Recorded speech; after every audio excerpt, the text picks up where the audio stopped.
Todo mundo conhece essa história, ou pelo menos acha que conhece.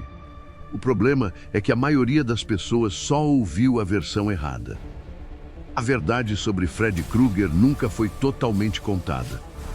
E quando você descobrir o que realmente aconteceu em Elm Street, vai perceber que a versão real é muito pior. Então sente-se, pegue sua pipoca e se prepare, porque o vídeo já vai começar e o pesadelo também. A história que você conhece sobre Freddy Krueger está errada, muito errada.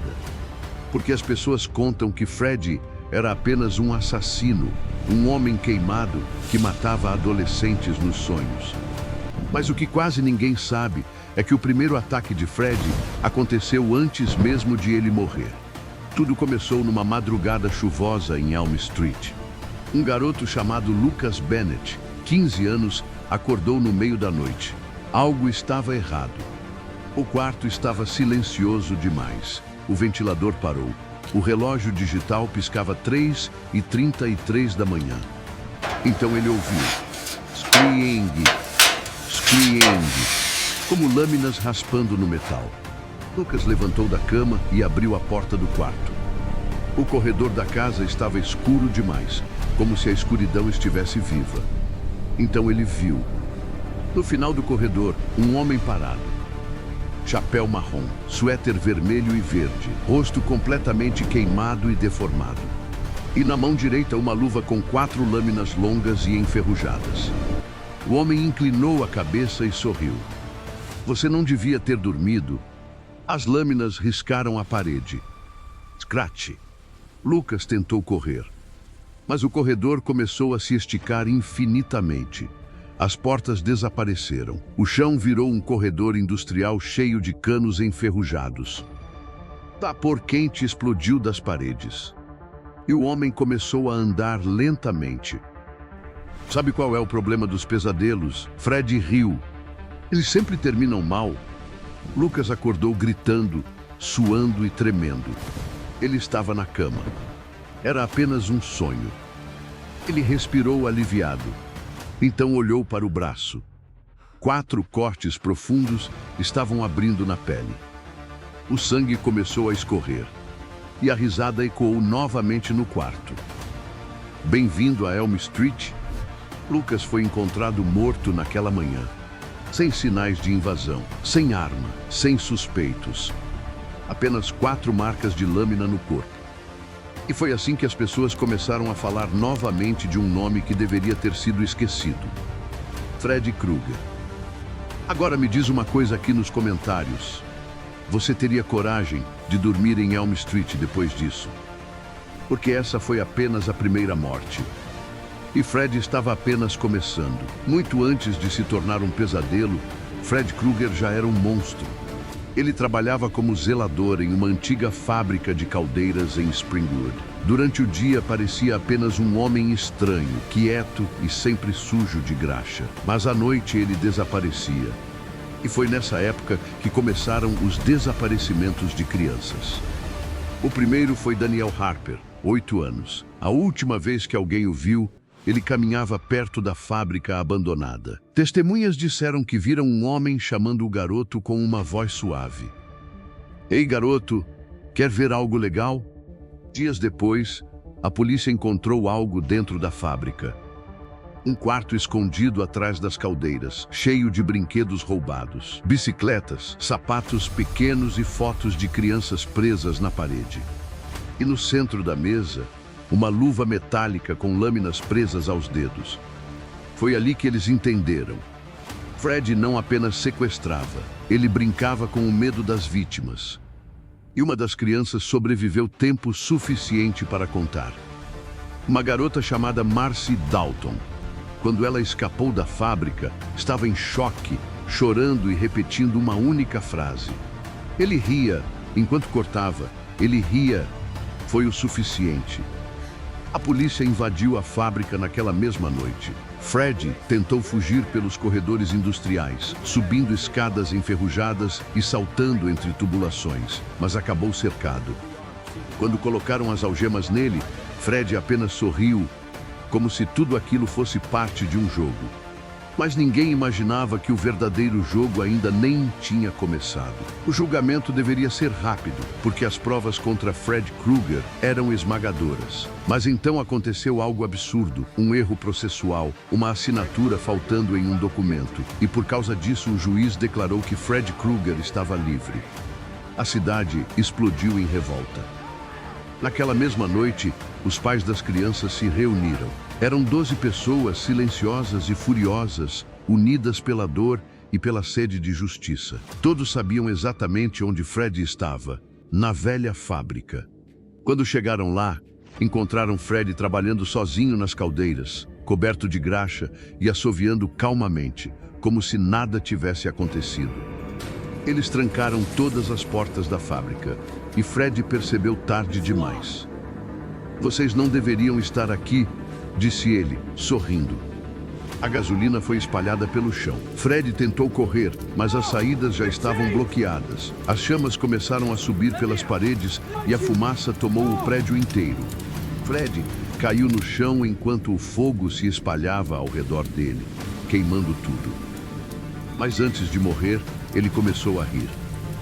Uma risada longa, distorcida, impossível de ignorar. "Vocês podem queimar meu corpo, mas não podem matar o medo." As chamas engoliram tudo e Fred Krueger morreu. Mas naquele momento, dentro do fogo, algo respondeu ao chamado dele. Meses depois, os adolescentes de Elm Street começaram a ter o mesmo pesadelo. Todos descreviam um lugar estranho, uma fábrica infinita cheia de caldeiras, correntes e o som constante de vapor explodindo pelos canos. No meio daquele labirinto industrial, Fred Krueger caminhava lentamente. A primeira vítima foi Tina Walters. No sonho, ela corria pelos corredores enferrujados da fábrica tentando escapar. De repente, Fred apareceu no teto, andando de cabeça para baixo. "Onde você pensa que vai?" Ele deslizou pelas paredes enquanto as lâminas de sua luva arranhavam os canos metálicos. Tina tentou fugir, mas o chão mudou e se transformou em uma escada infinita. Antes que pudesse reagir, Fred apareceu na frente dela, levantou a luva e disse: "Hora de acordar." 4 cortes atravessaram o peito dela. Na vida real, algo impossível começou a acontecer.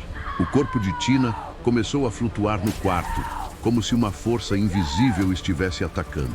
Os amigos assistiram horrorizados enquanto ela era arrastada pelo teto. O sangue espirrou nas paredes e, segundos depois, o corpo caiu no chão, morta. E ninguém estava no quarto. Só havia uma explicação. Fred estava matando nos sonhos. Fred começou a caçar, fazendo uma vítima por noite. Ele mudava os pesadelos como um verdadeiro diretor de filme. Um garoto sonhou que estava na escola, sentado em sala de aula, quando Fred apareceu na frente da turma vestido como professor. Ele disse: "Prova surpresa." As lâminas atravessaram a mesa. Outro adolescente sonhou que estava nadando tranquilamente em uma piscina, mas a água começou a escurecer até ficar completamente preta. De repente, Fred surgiu do fundo da piscina, puxou o garoto pelas pernas e desapareceu com ele na escuridão.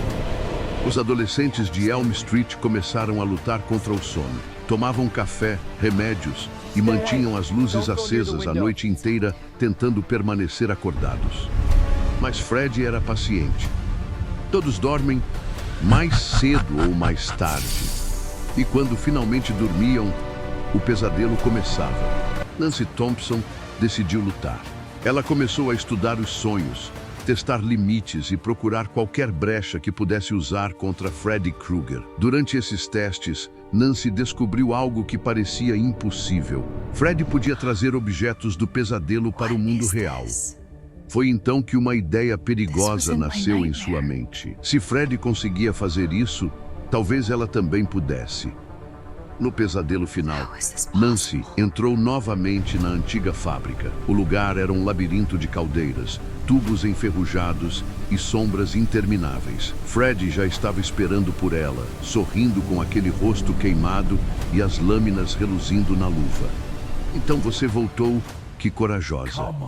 A perseguição começou imediatamente. Eles correram pelo labirinto industrial enquanto Fred distorcia o espaço ao redor, criando ilusões, paredes que surgiam do nada e corredores que se dobravam sobre si mesmos. Mas Nancy não estava ali para fugir. Ela estava provocando Fred, obrigando-o a chegar cada vez mais perto. Quando ele avançou para o golpe final, Nancy esperou o último segundo.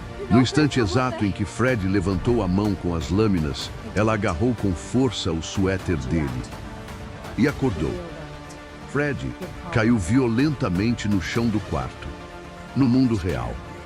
Pela primeira vez, Fred parecia fraco, sem o poder que tinha dentro dos sonhos. Mesmo assim, a luta foi brutal. Nancy usou facas, armadilhas improvisadas e tudo o que encontrou pela casa para tentar detê-lo. Fred avançava furioso, rasgando paredes e derrubando móveis enquanto tentava alcançá-la. Durante o confronto, o fogo começou a se espalhar pela casa. As chamas cresceram rápido, subindo pelas paredes e tomando os corredores. Fred acabou cercado pelo incêndio, gritando enquanto o fogo o envolvia. As chamas consumiram tudo. E, no meio daquele inferno, Fred desapareceu. Durante semanas, Elm Street ficou em silêncio. Nenhum pesadelo, nenhuma morte, nenhum sinal de Fred Krueger. As pessoas começaram a acreditar que, finalmente, ele tinha desaparecido para sempre. Mas a tranquilidade não durou muito. Em outra cidade, uma menina acordou gritando no meio da madrugada.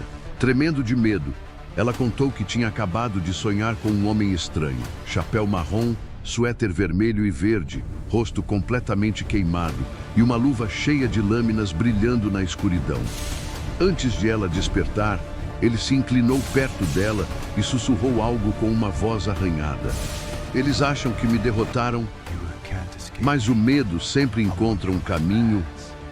Então agora eu te pergunto, se Fred só existe quando alguém sonha com ele, quantas pessoas estão pensando nele neste exato momento? E se você gosta de histórias sombrias como essa, se inscreva no canal, porque ainda existem muitos outros pesadelos esperando para serem contados.